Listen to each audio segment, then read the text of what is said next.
Welcome everyone to this webinar, Peace and Development, Why Diversity Matters, held on the occasion of UNESCO International Day for Cultural Diversity. My name is Jean-Christophe Bas. I'm the founder and the CEO of Connectors for Peace, a recently created NGO dedicated to combat polarization and unite people, societies, and culture by leveraging the power of the connectors. What we call the connectors are organizations thriving in the business of connecting people, like the telecom, the social media, film and entertainment industry, the sports, the arts, the tourism, airlines company, e-platform, you name it. We can reach massive audience and spread messages and awareness to embrace diversity, pluralism, and respect for other cultures. The Connectors for Peace is entirely geared towards action and concrete initiative to combat polarization and to promote inclusive societies. It is based on the assumption that this goal cannot be reached only by governments, but requires the active involvement of all, and first of all, the connectors. I certainly don't want to be too long. Don't worry, we will have soon opportunities to engage again and to tell you more about the goals of the Connectors for Peace. But we are delighted to initiate this special event today on the occasion of International Day for Cultural Diversity, because we have the conviction that peace, prosperity, and development can only be achieved by drawing upon the creative potential of the world's diverse culture. We are very grateful to UNESCO to support this initiative and for its representative, Mr. Tiendre Beago, who will give a brief opening remarks. We are also very grateful to the four outstanding speakers, Minister Karimov from Azerbaijan, Mrs. Zhang from CUC University in Beijing, Mr. Moussa Feriadis in Melbourne, Australia, who is the CEO of Cultural Infusion, and Michael Schumann, who will be speaking from Berlin, and is the CEO of BWA, the largest business and trade organization in Germany. Not only they bring the perspective from different parts of the world, Central Asia, Pacific, Europe, Asia, but also they are coming from very different sectors, and that is in purpose. Mr. Karimov is a minister for culture, and so he will speak the voice of governments. Mrs. Zhang is the vice dean of the CUC University and Institute for Community of Shared Future in Beijing. She will speak from the academia perspective. Peter Moussaferiadis is speaking on behalf of let's say, the NGO, civil society perspective, and Michael Schumann is representing, in a way, the voice of the private sector, which is, I think, extremely important also in promoting diversity and mutual understanding. So they will share their own experience on why diversity matters. And as you have seen in the title, there is no question mark. There is indeed a statement that diversity matters. This is not a question mark. And how, from their own perspective, government, civil society, university, private sector, they can contribute to promote diversity. Will be my last word. I also want to express my gratitude to everyone who is connected today. We have more than 150 registered participants from more than 30 countries around the world. So this will be truly a global conversation. My last word would be to say just a few words of housekeeping, to say that our guest speakers will speak for in total about 30 minutes, so 5 to 6 minutes each. And then we will have about 30 to 40 minutes for an open discussion. I invite everyone from wherever you are connected in the world to start sending your questions or your remarks. So this is not just about asking questions, but also sharing experience, sharing knowledge. So I invite everyone to start sending through the chat your questions and remarks that we will share with the speakers when the time of the Q&A session will be beginning. Once again, thanks a lot to everyone for your time and your participation. And now I have the pleasure to turn to Mr. Toussaint Tiendre Beogo, who is the Secretary of the UNESCO Convention on the Protection of Promotion of Diversity of Cultural Expression. Toussaint, you have the floor, and thanks again for UNESCO for joining us. Thank you very much, Mr. Ba. Your Excellency, Mr. Amirov, Minister of Culture of Azerbaijan, distinguished panelists and participants. First of all, I would like to thank Connectors for Peace for organizing this event on the occasion of the World Day for Cultural Diversity, for Dialogue and Development. It is a pleasure and an honor to join you today. As you know, World Days are powerful advocacy tools which give us a reason to come together to discuss important issues, celebrate and reinforce the achievements of humanity, and mobilize political will and resources to address global problems. Today marks the 90th celebration of the World Day of Cultural Diversity for Dialogue and Development.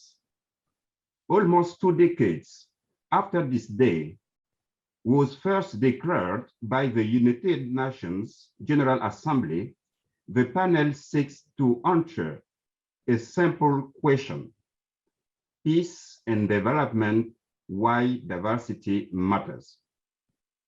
Ladies and gentlemen, cultural diversity matters because 3/4 of the world's major conflicts have a cultural dimension. Cultural diversity also matters because its expressions are conducive to dialogue among civilizations and cultures, leading to respect and mutual understanding. The right to access to, participation in, and enjoyment of culture is fundamental to all peace-building efforts.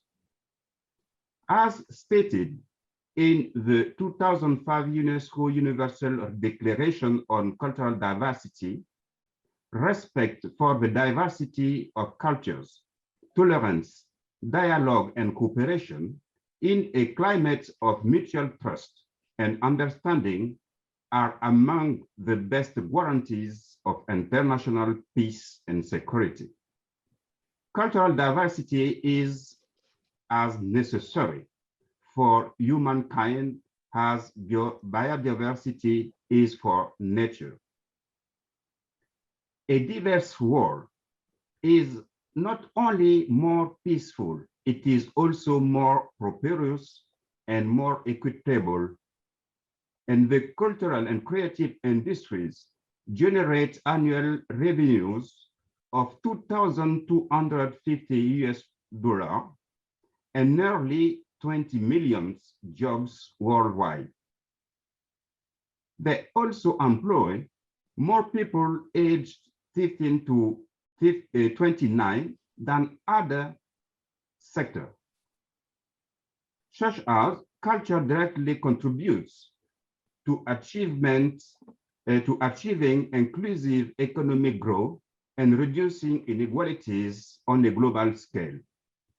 It is essential, therefore, to include the principles of cultural diversity and the values of cultural pluralism as transversal themes into all development policies, to be there related to education, science, communication, health, environment, or tourism.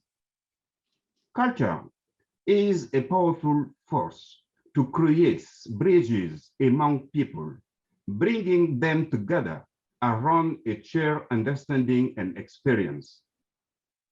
It is at the roots of our individual and collective identity, our sense of long-being and meaning, and it makes us who we are. In the globalized world, migration, urbanization, and digitalization transformation are bringing a wide variety of cultures together into close proximity. Cultural diversity, however, can sometimes cause frictions, tensions, or misunderstandings.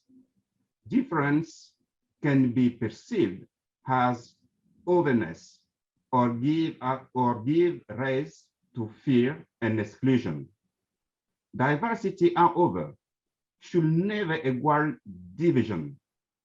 Rather, it should be understood as an access that promotes the cohesion, growth, richness of modern societies. UNESCO's cultural conventions offer productive conceptual frameworks and legal provisions to help states make informed decisions in this regard. In particular, the Convention on the Protection and Promotion of the Diversity of Cultural Expressions, which entered into force in 2005, has been ratified by 149 parties, offer a solid normative framework to support the development of informed, transparent, and participatory systems of governance for culture. The Convention calls upon states to create the conditions for cultures to flourish and to freely interact in a mutual beneficial manner. It also requires states to encourage dialogue among cultures with a view to ensuring wider and balanced cultural exchanges in the world in favor of intercultural respect and a culture of peace. But ratifying the convention is only the first step. The implementation of the convention among the world is an ongoing effort, from strengthening the capacities of policymakers to providing direct financial assistance to transformative projects through the International Fund for Cultural Diversity. UNESCO is striving to promote peace and development through creativity and arts. Dear colleagues, this year, the World Day of Cultural Diversity for Dialogue and Development takes on a particular relevance. Since the onset of the COVID-19 pandemic, people everywhere have turned to culture as a source of connection, entertainment, and hope. Yes, yet despite its importance, culture has largely been forgotten in COVID-19 recovery efforts. Cultural institutions and facilities have been losing millions in revenue and funding each day, with many at risk of permanent closure. Artists across the world, most of whom are already working part-time on an informal basis or under precarious contracts, are struggling to make ends meet and may be forced to consider alternative careers. This crisis is threatening the very diversity that we are celebrating today. If we do not take hold and concrete actions, we risk losing the entire generation of artistic voices. I will therefore conclude with a very simple call to action. Culture, in all of its diversity, must systematically be included in the framework of humanitarian security, peacekeeping, and human rights policies and operations. Cultural pluralism is one of our most powerful tools to build resilient and peaceful society. Thank you very much for your attention. Thanks a lot, Mr. Thierry, for your introductory remarks on behalf of UNESCO. Please also convey to Director General Audrey Azoulay our gratitude for this very close collaboration with UNESCO today. Thanks for your message that I take. It was very thoughtful with very strong elements to say also that promoting diversity is not just a moral obligation, but it is also a matter of promoting and strengthening peace, cohesion in societies, and economic development. This is indeed something that we tend to forget very often, that the creative industry, the arts and industry and cultural industry is becoming a major engine of economic development in many countries, being in developed or developing countries. So I think this is something that is of crucial importance. I'm turning now to Minister Karimov, who I'm very pleased to have with us today, not only because Minister Karimov is an old friend for a long time, and also because he's extremely familiar with UNESCO. Anna Karimov has been serving during many years as a very active ambassador or permanent representative of Azerbaijan at UNESCO, and developing extremely meaningful initiative. He is now the Minister for Culture in Azerbaijan, and I know also has been since the very start the champion of what we call the Baku process. And I hope, Minister Karimov, that you can tell us a little bit about the Baku process, because I think it is a very interesting illustration on how a government can promote diversity and intercultural dialogue. So, Minister Karimov, you have the floor. Thank you very much, Jean-Christophe. It's indeed a great pleasure for me to join this webinar. And I would like, first of all, to thank the organizers, the Connectors for Peace, and UNESCO, of course, for bringing us together today to discuss this very important issue as cultural diversity. So, as you introduced me, I will use my two hats as a Minister of Culture and also previously ambassador advocating for UNESCO and its cause of building peace in the minds of man and woman. And while we look for the sources of coexistence and sustainable development, and as you rightly pointed out, we could consider and rediscover the significance of the diverse cultural heritage of the world, and thus recognize its incredible potential to build a stronger peace. And the diversity not only offers a shared sense of identity and belonging to the greater story of humanity and path to reconciliation, it also builds genuine respect for uniqueness and otherness by dismantling the stereotypes and fears of the unknown. And Azerbaijan, as being a secular Muslim country, sees the diversity as one of the country's great strengths and virtues, and has worked to ensure that this diversity continues to blossom. The famous principle, unity in diversity, is not just a simple words for us, but it is indeed a genuine conviction that this is a success formula for multicultural societies and a prerequisite for sustainable development and civil cohesion. My country has built a culture of acceptance and trust and confidence where people of different faiths, be Muslims, Jews, and Christians, enjoy peaceful coexistence and live with mutual respect for each other, and they have done so for centuries.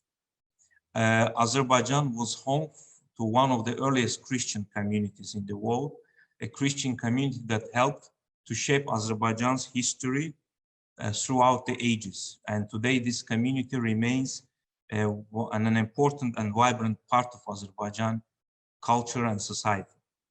And living alongside the Christian and Muslim communities, there is also a thriving Jewish community of about 30,000, which also has a long heritage in Azerbaijan dating back over 2,000 years.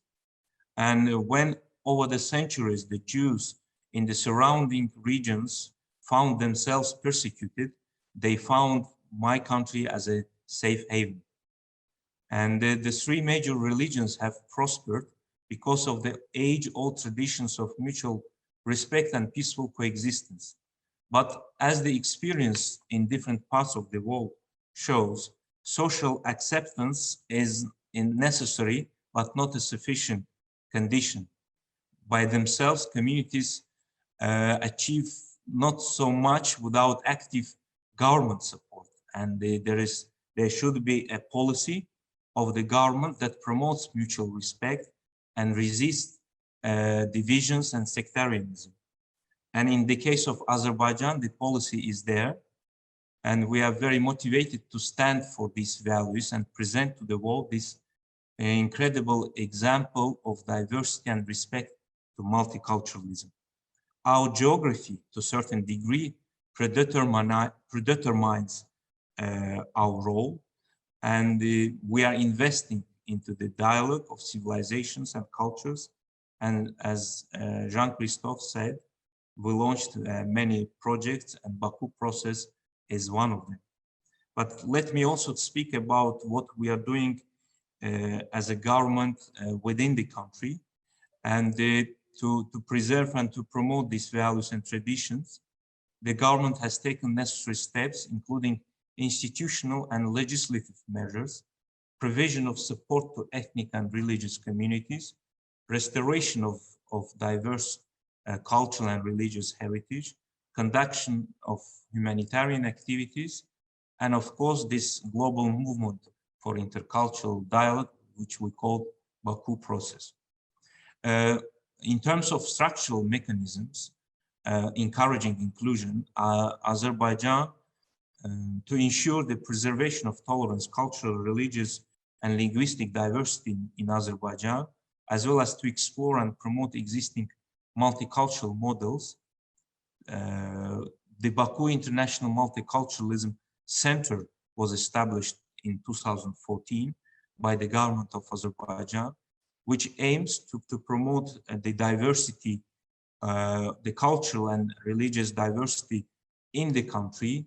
And it also works in 10 countries, and they open up already representations in other parts of the world.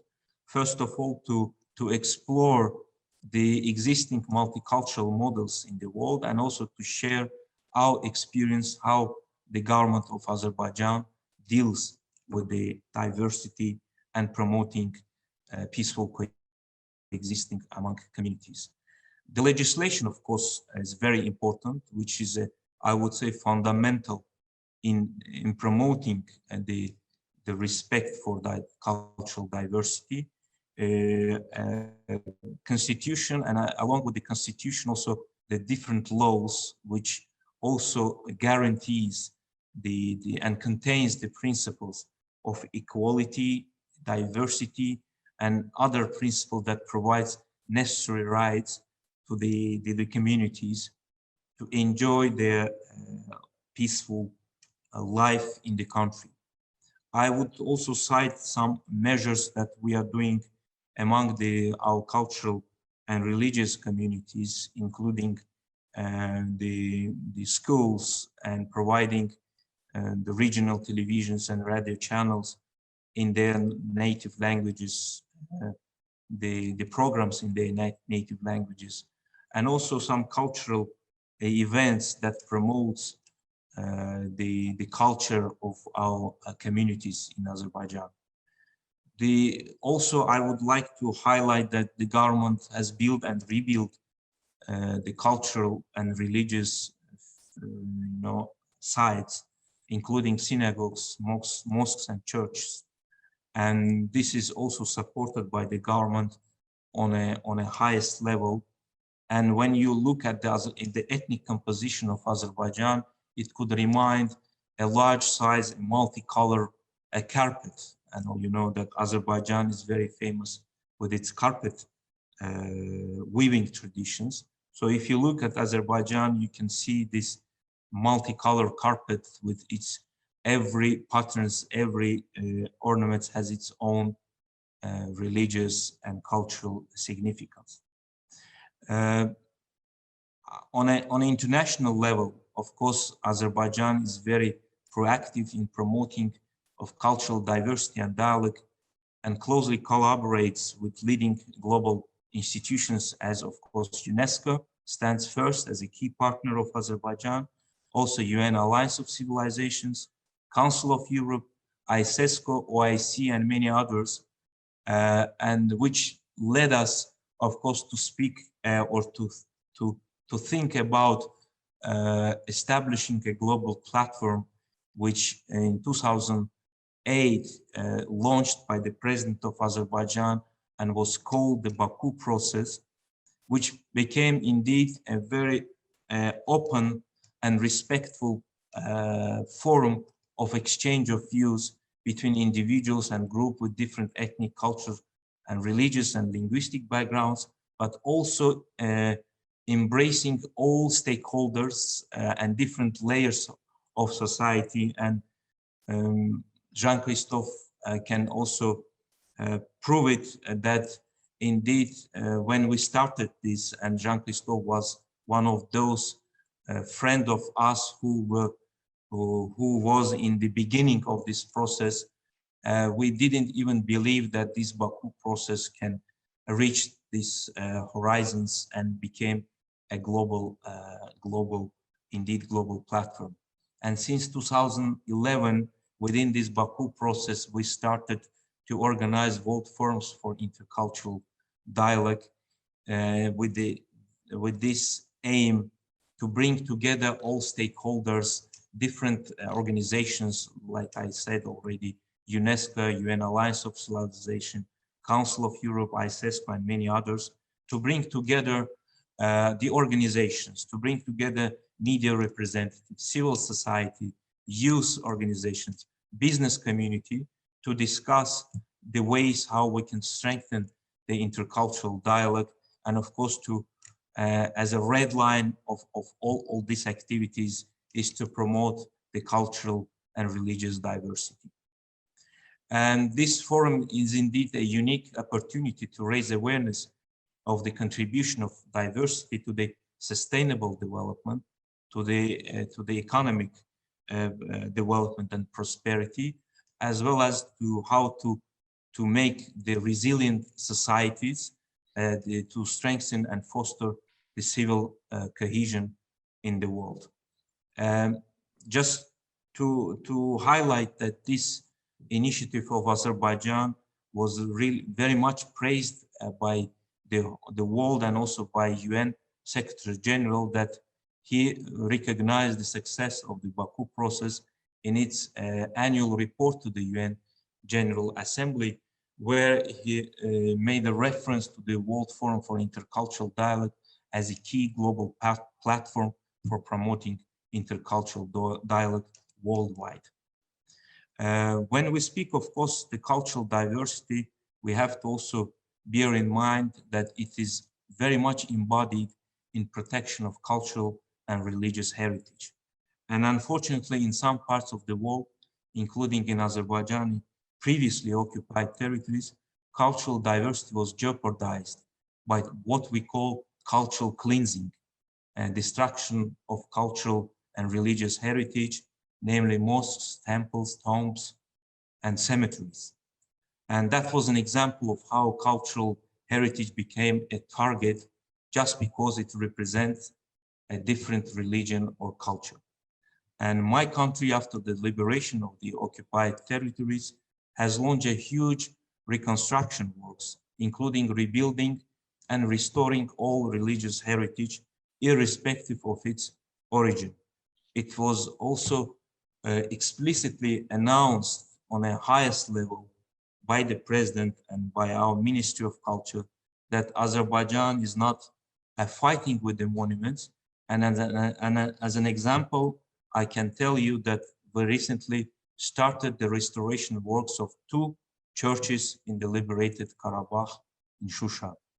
A few days ago, for the first time, my government organized a very interesting and important music festival in same Shusha, which was announced as the cultural capital of Azerbaijan. And it's quite remarkable that the theme of this first festival, after the long pause that was organized in Shusha, was dedicated to diversity, and it featured the performing groups and individuals from different communities, ethnic communities living in Azerbaijan. The role of culture in maintaining peace and sustainable development is at the forefront of the international agenda for a long period of time. And we do believe that it also works to promote the role of peace in maintaining culture and development as well. And thus, we established a campaign, we called it Peace for Culture, which is already supported by some global partners. And after 30 years of conflict, Azerbaijan is very much eager to establish peace and stability in the region. And we believe that culture can be a strong catalyst in this process. And this campaign, this Peace for Culture campaign, aims to untap the potential of culture in peace-building process. And I would highly appreciate if international partners and our friends and our network can support this call, and will do a step forward in promoting peace in order to achieve, in order also to protect culture. In conclusion, I would like to reiterate our view that cultural diversity is necessary for our humankind. And I'm convinced that exactly through culture, we people for peace will succeed in transition of this message to future generations, thus bringing the future we want. Thank you very much for your attention. Thanks a lot, Minister Karimov, for your words, and also for sharing with us the experience and the very strong focus from Azerbaijan to promote the diversity of culture, the diversity of faith. And I can say indeed, having been witnessing myself, how seriously and committed Azerbaijan is to promote the diversity of culture and religion. Also, thanks for sharing for our guests, because many of our participants today are probably unfamiliar with the Baku process, and I'm sure that many of them will be interested in a way to take part of further activities.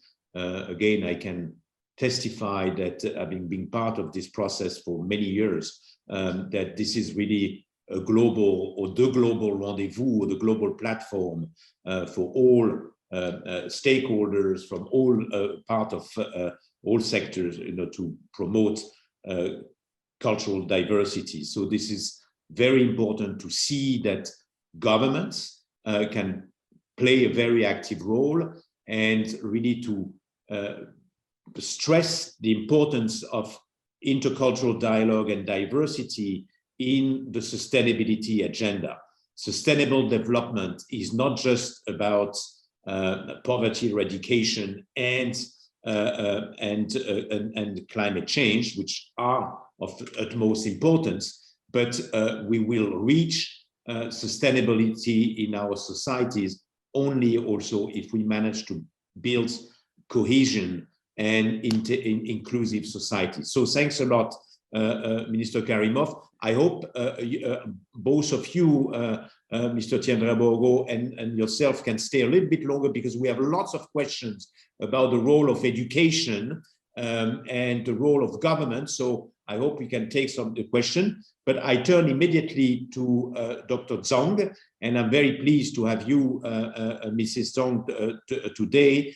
You are speaking from Beijing. You are the Vice Dean of the Institute for a Community with Shared Future. You are also, and to a certain extent, we have failed on the only female in this panel, and so you are even more valued for your participation. And so you have the floor, Mrs. Zhang. Okay, thank you very much, Mr. Bass, for inviting me to keep the diversity of gender in this conference.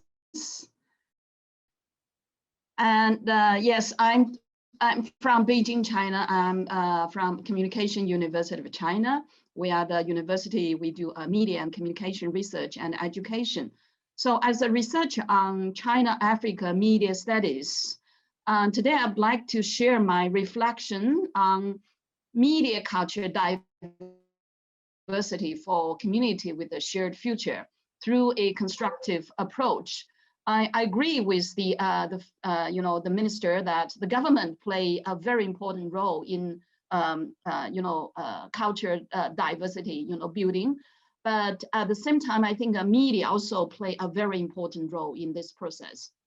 So today on the World Day for Cultural Diversity for Dialogue and Development, I think it's very meaningful for us to discuss and promote the aspiration for development, prosperity, peace, and health across the world through diversity, which is also the term, shared future or community with a shared future has been emphasized by Chinese President Xi Jinping on many occasions. And nowadays, media are playing key role in enhancing the globalization and the cultural diversity, facilitating, culture exchanges, and the multiple flows of information between countries.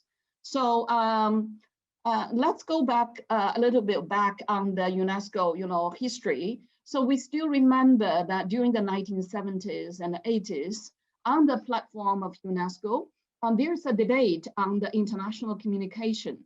And it was largely and widely carried out, such debate. It is about the Western news agencies were specifically under criticism for they failed to cover enough of the developing countries. At the same time, the material covered was inadequate, and it caused a lot of a bias against the developing countries, including African countries and also China. So based on this debate, a new World Information and Communication Order was raised and promoted by the Third World. But actually, to some degree, it is an effort to promote equality and development through media diversity, I believe, through media diversity, okay? But unfortunately, the mission of building media culture diversity was not achieved as well as the New World Information and Communication Order. Even in recent years, we see the information, international flows of information has largely related to the expansion of global capitalism and new technologies, and also the increasing commercialization of global media. So the influence of Western media still remain very, very strong. And what's more, even their media systems and their media, practice of journalism, the journalistic values had great impact in developing countries, such as in, Africa, in most of the African countries. But as we know that developing countries share the same dream for peace and development. So, however, today, media of African countries still highly rely on the Western major news agencies for international news. And stories in developing countries still remain very negative. And there are a lot of research has, proved this. And local industries is not competitive either. So what's more, in African countries, the development journalism was promoted for many years But what we find out is that development journalism was cornered by the watchdog journalism. And let's come to China. Fortunately or unfortunately, journalism of China's media, which play a very major role in its peace, stability, and fast economic development. So even my African student asked me, what's the secret for Chinese what's the secret role for Chinese media played in the faster growth of economy? So, but at the same time, I think Chinese media system and Chinese journalistic practice was regarded as something like a very strange, deviant and in the world media sphere. So even though China's media try to present, China tried to enlarge its international communication, communication, there a lot of effort was made. We like to present Africa, developing countries, China in a diverse way. But in recent years, for the media researchers, we noticed there's a limitation on the existing media practice. And those, limitation was reflected. For example, some researchers, they believe that the watchdog journalism is incomplete. So it is argued, one researcher mentioned, it's not enough to know what is broken. People need to know how problem could be or are being fixed or solved. So it's important to provide people with a credible story that can help them believe that diversity, peace, progress is possible, instead of they feel very disappointed about the world. And we think there's only one or two standards we like to follow. So it's a high time for us to call for dialogue and debate on the new perception of the different media systems. And also I think it's very important for us to think about the possible adoption of alternative journalistic models. So today I'd like to propose a new concept, which is constructive journalism, which was largely practiced in China, but it was misperceived as a propaganda. So and also constructive journalism was also promoted in some European countries. And constructive journalism focus on, they like to bring the audience, bring the public attention on one or several issues for a very long time to stimulate discourse, which would lead to a solution. So constructive journalism is a solution focus. It's not just finding out who should be blamed, who should take the responsibility. Rather than media play as a detective, journalist works as a detective. Journalist or media can be more constructive. So in this approach, media report in a way that empowers the people and the government to access the information, to use the information in a constructive way, but at the same time also remaining accurate and critical when it is necessary. So to conclude, constructive journalism might be a new paradigm in the field of a global and domestic communication approach for peace, journalism, and development communication. As we know that peace journalism and development communication play a very important role for us to building a diversity, for culture. And I agree with the first speaker, the minister, that peace can protect, culture diversity. So I think it's very meaningful for us to continue this conversation, which discussed on UNESCO in the 1970s. So I would like to conclude that media cultural diversity do matters, and let us be open for further discussion. Thank you very much. Thanks a lot, Mrs. Zhang, for stressing the importance indeed of media and the correlation between media diversity and also peaceful in society. This is indeed of utmost importance, and having been myself witnessed the the role of the Communication University in Beijing, which is the most prestigious university in China for the media and communication. I know how important it is. You have also proposed or put forward this sort of intriguing idea of constructive journalism. This is something that certainly deserves to be discussed further. This is actually the purpose of this platform, but also maybe this could be an interesting topic to be discussed in the next edition of the Baku process. So thanks a lot for bringing this very important perspective, Dr. Zhang. It is now my pleasure to turn to Peter Musaferiadis, who has a typical Australian name from a Greek origin and a very composite cultural background. I'm very pleased to have you today, Peter, for many reasons. And as for all the panelists, you know, you are an old friend. We have been working for a long time together in different incarnations. And I cannot resist to say that our first encounter was when I was still with the UN and initiated this slogan contest on inviting people from all around the world to come with a very catchy slogan to support the idea of diversity. And this is the very topic of our meeting today. And you absolutely, with no other consideration, came up as the winner of this slogan contest to promote diversity. So that's why I cannot resist to say this story today. You came up, and actually the award ceremony for this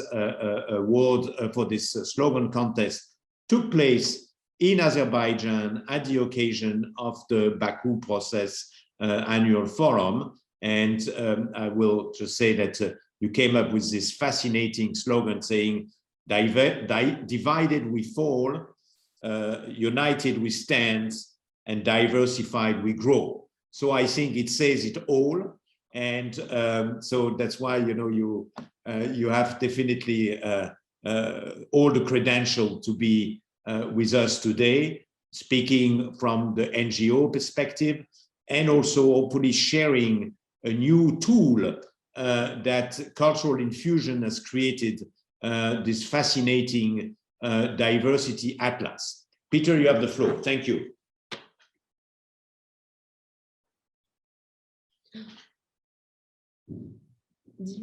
Yeah, you have to unmute. We cannot hear you.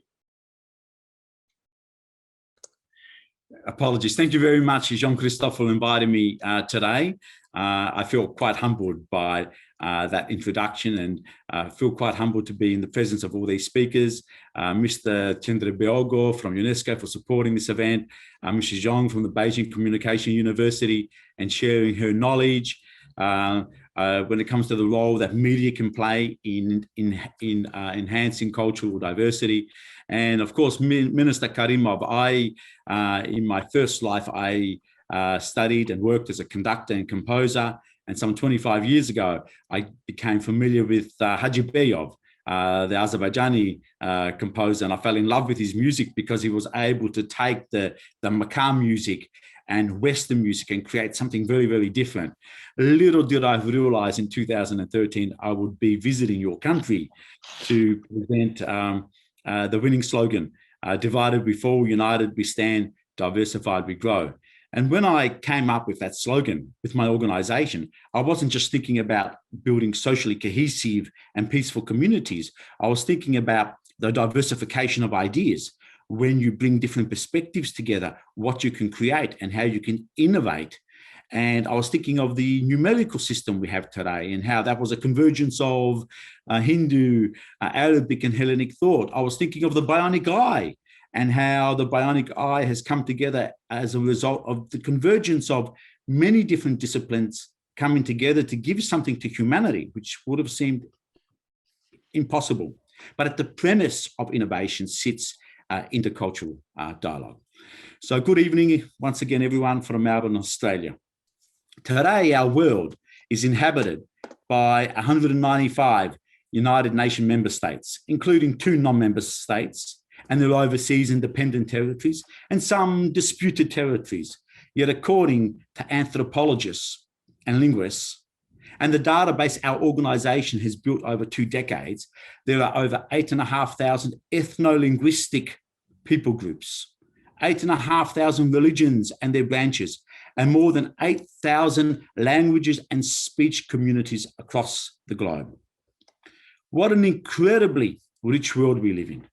Now intersect that rich cultural diversity against a myriad of other demographic dimensions of identity, including gender expression, gender orientation, biological sex, sexual orientation, age, position type, position level, education, class, and so many other aspects of identity. And what we see is this forever endless mosaic of possibilities and identities. No 2 people can be identical. No 2 organizations can be the same. I ask you now to cast your mind back to pre-1989, the year before the fall of the Berlin Wall, before Tim Berners-Lee invented the World Wide Web. How well did businesses and organizations know their customers and communities 32 years ago? Seemingly multinationals, states, and intergovernmental organizations know their demographics. Today, our experience is personalized rather than impersonalized. Profile data is collected on every single one of us, and organizations are now personalizing messages and products and services directed to every single one of you. However, since the advent of the World Wide Web, massive economic globalization has unfolded. And in a super diverse world where time and space have been compressed, the reality is the ubiquity of this technological age still has a long way to go. We do not have a global classification of how we understand humanity. Diversity, equity, inclusion, and representation is at the forefront of everyone's minds. Yet so many of us still do not feel safe to bring our complete self to a setting. Mr. Chandribiogo mentioned the not so well-known fact that 75% of all conflict in the world has a cultural dimension. According to the Global Peace Index, more than 13% of the global GDP is spent on conflict. So if 75% of all this conflict has a cultural dimension, then this equates to a pretty large value in terms of dollars. Over $10 trillion is spent annually dealing with the cost of conflict with a cultural dimension. So if this majority of conflict, which has a cultural dimension, then culture becomes the driver and key to quality education, an eradicator of poverty, sustainable development, innovation, and last but not least of all, key to building social cohesion and sustainable and peaceful communities. In 2002, I established Cultural Infusion for a range of reasons. Because of the emotional response that I had, because of the impact that globalization was having on our collective cultural heritage, our cultural diversity. I wanted to find ways to reduce ethnic and race-based discrimination by recognizing the drivers and the counter-drivers to discrimination. I wanted to build intercultural understanding as a core value and key competency of global citizenship. And I've noticed a question around education. In Australia now, intercultural understanding has been identified as a key competency which will sit alongside numeracy, literacy, ICT capability, ethical understanding, critical thinking. So there are now some advances across the world to recognize the importance of understanding the other. And the final reason was to draw upon our greatest asset, which I often refer to as our most underutilized gland. Humanity's greatest asset, I call cultural diversity, as a driver for progress, innovation, sustainability, and building peace. Today, one of our initiatives at Cultural Infusion is called Discovering Diversity. It's an education program which we take to schools, and we have presenters representing every corner of the globe, and that's taken to more than 300,000 students annually. In 2015, my chief technical officer came to me and mentioned, "You always go on about cultural diversity. I'm a measurement person. What does cultural diversity look like? What does this diversity look like?" It was around this time we put a team together of subject matter experts from a range of disciplines and commenced the process of building a platform that could provide deep insights for organizations to understand who they were. We can't know where we're going if we don't know where we are. And we can't know who we want to be if we don't know who we are. In our quest to measure cultural diversity, we discovered that cultural diversity was actually poorly defined, analytically neglected, and in need of robust understanding. We came up with metrics of what it means to be diverse. Simply put, diversity means difference, but how do you measure that difference? So the metrics we came up with were variety, balance, which looks at the distribution across an organization of what we're trying to measure. And the last metric was disparity, or the dissimilarity between the units of what we're trying to measure. So think, for example, in one group, you have a Portuguese, Italian, and Spanish person, and in another group, you have a Chinese-speaking, Arabic, and Portuguese-speaking person. The difference in that second group will be greater. We know that someone's ethno-linguistic background shapes empathetic responses, shapes cognitive processes. So we came up with 4 pillars of how to define cultural diversity, and we took an intersectional approach against many demographic dimensions of diversity.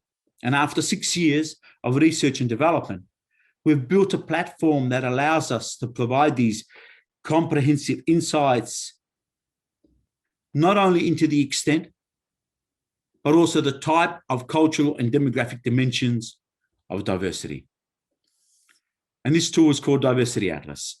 Thank you very much, Jean-Christophe. Thank you, Peter, for this passionate message.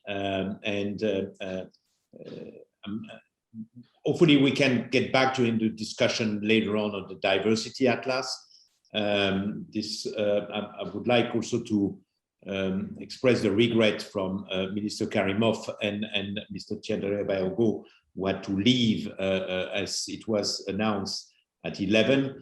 But the discussion will go on. We have lots of questions, and we have now the last, but certainly not the least among the speakers. Those who know me a little bit know how much I have been, again, through different incarnations, pushing the agenda and the role of the corporate sector to promote diversity and intercultural understanding. And actually, the first thing I did when I joined the UN Alliance of Civilization 12 years ago was to produce a report that was called Doing Business in an Intercultural World, and where we were focusing on the role and concrete initiative of corporation, private sector, to promote dialogue, understanding, and cooperation among culture.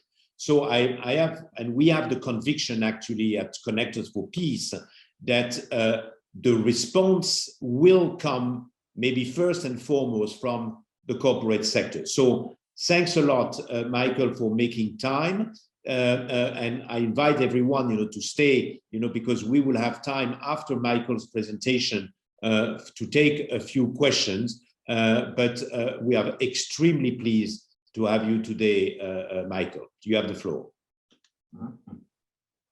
Well, thank you very much, Jean-Christophe. It's a pleasure to be here, and dear Professor Zhang, dear Peter, and especially dear participants, ladies and gentlemen. And on behalf of the German Federal Association for Economic Development and Foreign Trade, BWA, I would like to thank you very much for inviting me to share a few insights and thoughts with you on the occasion of today's World Day for Cultural Diversity, for Dialogue and Development. We are currently witnessing a change in the world order, witnessing a change in the atmosphere, at least here in the West, in Europe, in which conflicts and confrontations are increasingly displacing the mode of cooperation, understanding, and dialogue. Understanding each other requires knowledge of the different historical spaces of experience, cultural frameworks, and economic and social possibilities for action from which we come and which guide our actions.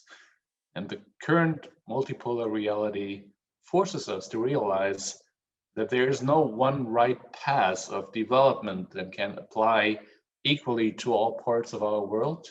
And I think for Europe, that is a very painful lesson to be learned. For over 18 years, our association, the BWA Global Economic Network, has been committed to what we call commercial diplomacy, which is with the aim to build bridges between, entrepreneurs from the private sector, from different continents, from different countries, different cultures. But above all, you build bridges between people. You don't build bridges between companies, you build bridges between people. We've done that in more than 70 countries since our foundation, and we tried to do our little part to contribute to a peaceful and sustainable international economic order through the work that we've been pursuing at BWA.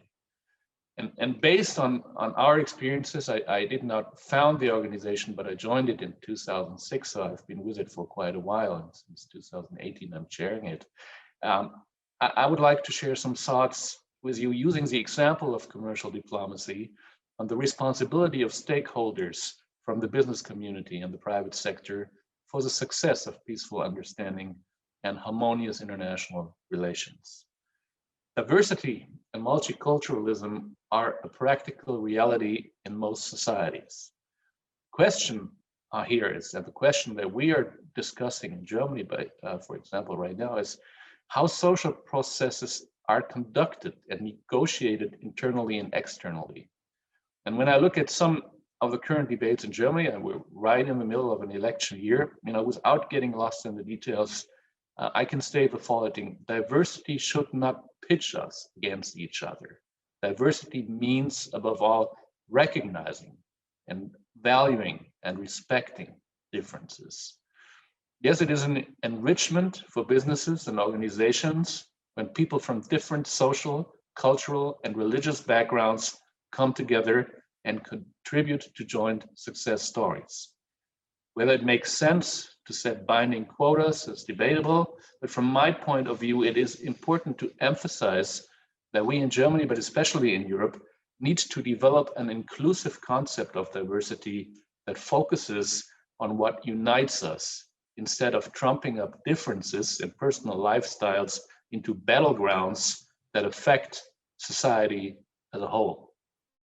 Seeing the world through the eyes of others, understanding their points of view without losing one's own interests, should, in my view, be an integral part of the modern self-image for societies, for businesses, and for individuals. United in diversity, this is a guiding principle, or it used to be the guiding principle under which the European Union was established. But where does this union stand today? It actively participates in polarizing. Allow me to take a look at recent historical developments. Today, Europe is finding itself between the global shaping powers of the United States, of China, of Russia, of an African continent that is becoming more self-confident, rightly so, an Eastern periphery with hybrid processes of change, and a multitude of states worldwide that are shaping their development independently. Recognizing the world in its diversity can create a basis on which a harmonious development can and should be established. Today's event provides an important framework to discuss the relevance of diversity issues and inclusive social models from different international perspectives. We heard from Australia, from Azerbaijan, from China, where I had the opportunity and the pleasure to live and work for several years. This enriches the discourse, and hopefully through events like today, we can create more impulses for our daily work. So what can the economy do to promote diversity in the sense of the term that I have described it here? It seems to me that a central insight is that no matter how advanced, enlightened, or developed we might think ourselves to be, we need to realize that we still can and should learn from other cultures, from other countries, from other people, from diversity. The second important side is that we have to see the world as it is and not as we would like it to be. If we want to make informed decisions, solve problems efficiently and substantially, and stop patronizing. Certainly the multipolar world order described at the beginning also requires the recognition of different development models for economic and social stability. And last but not least, we need more cooperation instead of confrontation at all levels, political, economic, cultural, in order to be able to sustainably and jointly address the challenges we're all confronted with, such as overcoming the aftermath of the COVID-19 pandemic, preserving our climate and environment, addressing the inequalities between the global South and the North, poverty, education, you name it. So, ladies and gentlemen, please allow me to conclude with a quote of a famous German scientist, Alexander von Humboldt, who once said, "Most dangerous view of the world is a view of those who have never looked at the world, who've never seen the world." And I believe where official diplomacy fails, commercial diplomacy is called upon. I hope that we will soon have many more occasions to view the world as it is, to immerse ourselves in other countries and cultures and learn from that once that will be possible again after the pandemic, and to continue these dialogues in person. And I would like to thank you very much for your attention, and thank you, Jean-Christophe, especially for starting this important platform, which I'm very happy to support. And I think it's very much needed in times like this. Thank you. Thank you, Michael, for sharing your own perspective from BWA, from the private sector at large. To be frank with everyone, when I suggested to you a few weeks ago to take part in this panel, I was not aware of this, your initiative of the commercial diplomacy, which I found extremely interesting. And actually, we have a few comments coming from the public, from the participants who are also very keen to know more about that, and who are asking, maybe I can ask you the first question. We have a few, maybe 10 minutes left to take one or two questions to Mrs. Zong and Peter, but I would like maybe Michael to turn to you for the first question. This model of commercial diplomacy, or this concept, is it something that you have developed on your own? Is it something that is also, or do you know, is expanding in other countries, or is it very specific to BWA? Let me just say before, that I remember from my time at the UN when we developed with the BMW group, what was probably one of the most important partnership between the United Nations and a private company, a car maker. And when we developed what was called at that time the Intercultural Innovation Award, this was really a breakthrough. And so I would be curious to know if there is maybe in the European environment a specific German awareness of this need to promote diplomacy or understanding through trade and business. Well, to be honest, we're not a think tank. We are very, very entrepreneurially driven business organization that tries to, to build commercial bridges across countries and to keep that, that pioneering spirit of the German economy alive, actively going abroad and experience other cultures. So it grew out of the practical work that we've been doing, but it has taken on more and more importance. That's why we started to call it commercial diplomacy. When you're faced with the developments that you could witness in Germany over the last years. Take the example of German-Chinese relations, for example, where you have a decade-long history of the private sector, of the famous German Mittelstand, the family-owned companies, who have worked very hard to build up mutually beneficial commercial relations with China, who worked hard to earn respect and recognition, and who have gained a lot of knowledge, not of what I would call China competence or knowledge, who have personal friendships, who have been in the country, who understand much more than what I would say, unfortunately, the average member of parliament in Germany understands. Or for that matter, we've heard about constructive journalism, the average journalist understands when he is reporting. And our belief, our idea and behind this approach is that this experience and this understanding in the private sector, in the personal experiences of entrepreneurs, needs to be leveraged. It needs to be made accessible to inform other stakeholders in society and to help balance views. And what I said, right? The most dangerous view is of the world is if you've not seen the world. So take those people who've been in those countries and leverage that knowledge to change narratives for the better. And that is what we're trying to do. As I said, we're not a think tank. We don't have a theoretical framework where we elaborate as that. But we've done this work now since 18 years in more than 70 countries, and this is what we stand for. Thank you, Michael. So we know you are not a think tank, but we can do a lot in doing and learning at the same time.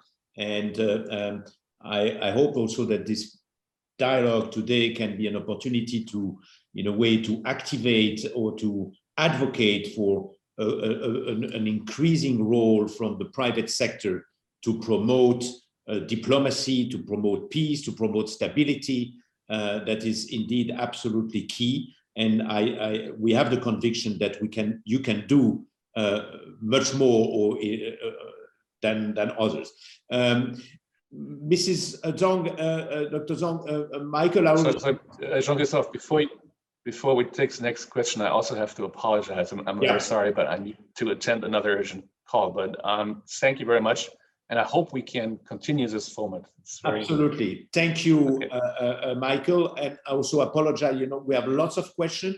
I want to say also, you are still with us, Michael, that we will keep everything on record, the exchanges, but also the question. We will put forward your question to the speakers so that you can get response, because I don't want anyone to be frustrated. This is really only a start. So the conversation will go on. Mrs. Zhang, Michael has stressed again the importance of media, and there are lots of questions. And interestingly, a few people, stressed what you mentioned about the constructive journalism. Some people were very intrigued and asked, in your views, how can this be realistically implemented? How do you see the idea of constructive journalism getting some traction? Mm-hmm. And thank you for this question. And constructive journalism is not not only practiced in China but also in other countries.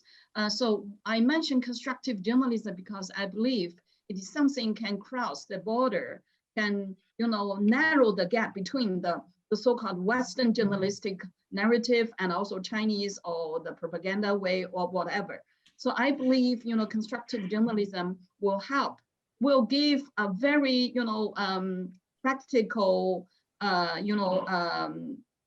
solution to practice the so-called peace journalism and development journalism.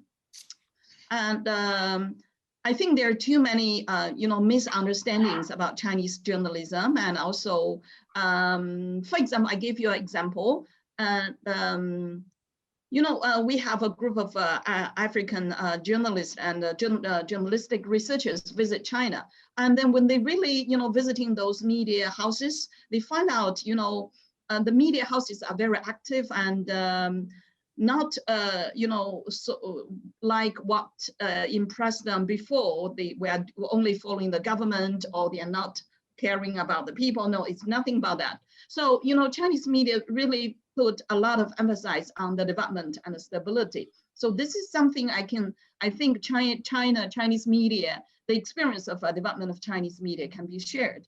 So what is the, what we can do to implement that?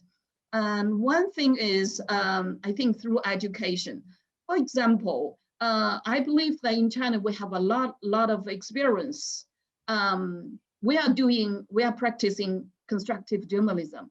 But what China is doing was misunderstood, that we are doing propaganda.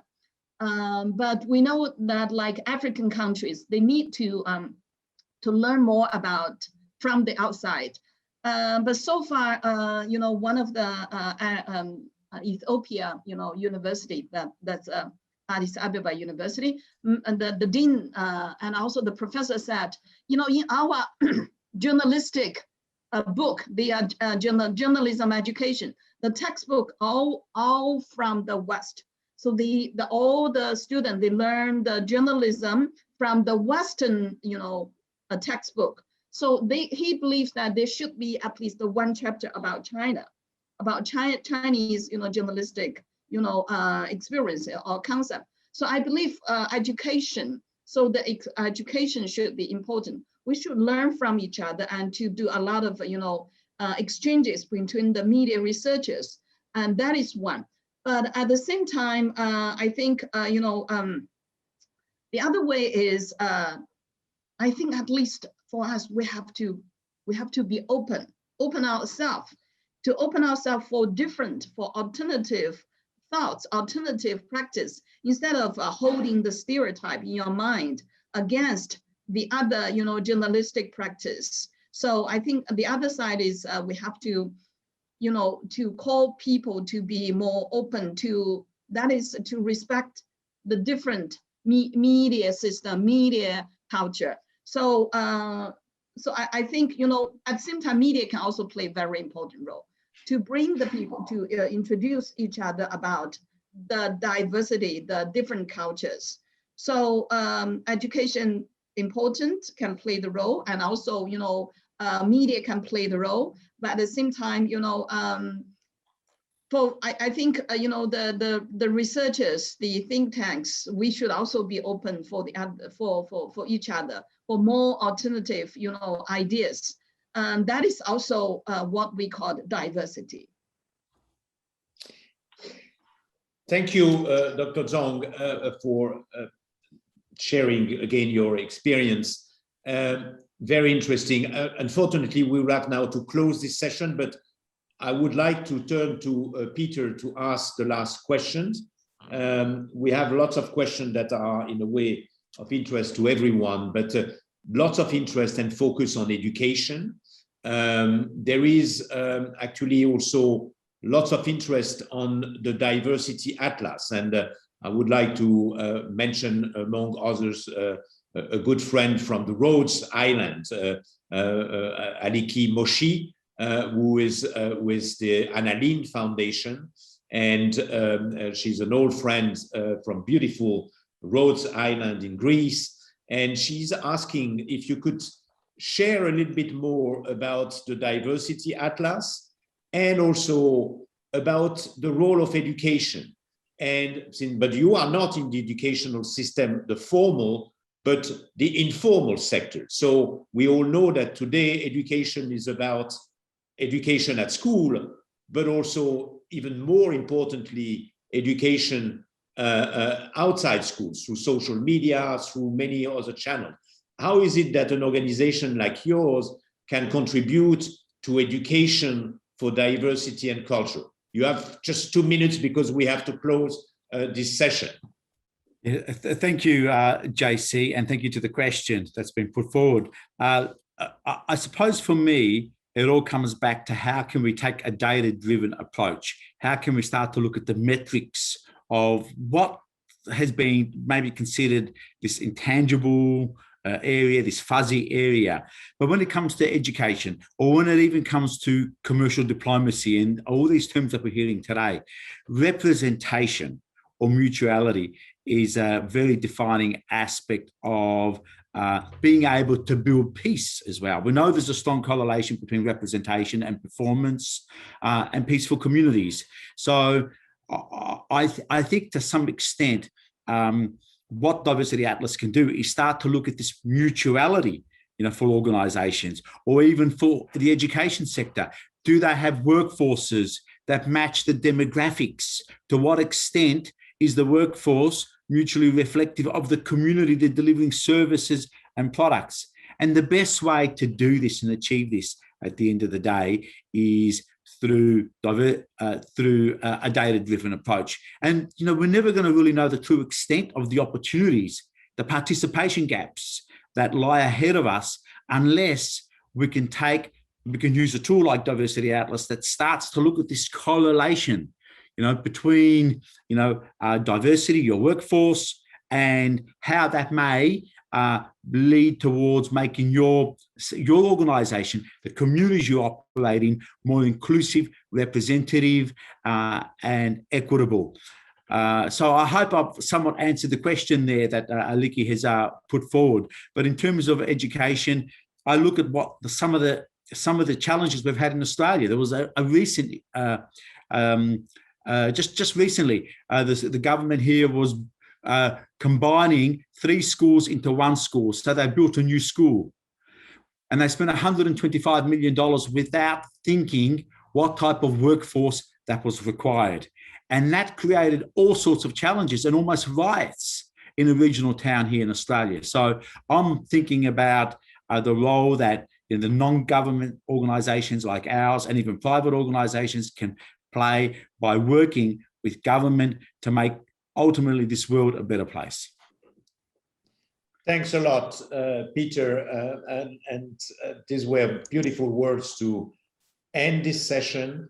I'd like again to apologize with everyone who has sent questions and that we could not convey to the participants. There were lots of interest, among other topics, about also the role of religions and to what extent religion can be an engine to bring the people together, but also the risk of contributing to divides in societies. So indeed, the religious dimension, which was actually mentioned and raised by Minister Karimov, is a topic of key importance. Education is of key importance.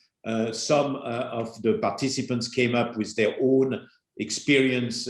We had someone coming from Zanzibar and who mentioned the multicultural experience from Zanzibar. We have also a guest who mentioned the specific role from sort of role model that could be inspiring figures. Again, I mean, this is really the very beginning of a journey for the Connectors for Peace. We are extremely pleased to have had this session today. Very grateful to the speakers, very grateful to everyone. I know in some parts of the world who are connected, it's getting quite late. In Australia, it must be very late, actually. No, it's dinner time, 7:30 p.m. Yeah, but so we are really spread from all parts of the world. So this is very exciting. I see participants coming from India, from Brazil, from Greece, from China, from all parts of the world, and who are very keen to continue this dialogue. So thanks again, everyone, for this discussion today on the occasion of World Day for Diversity. Thank you, and we'll be in touch very soon. We will follow up with everyone, and stay safe and stay healthy and stay also committed to diversity and understanding to others. Bye-bye to everyone, and we'll be in touch soon. Bye-bye. Good night.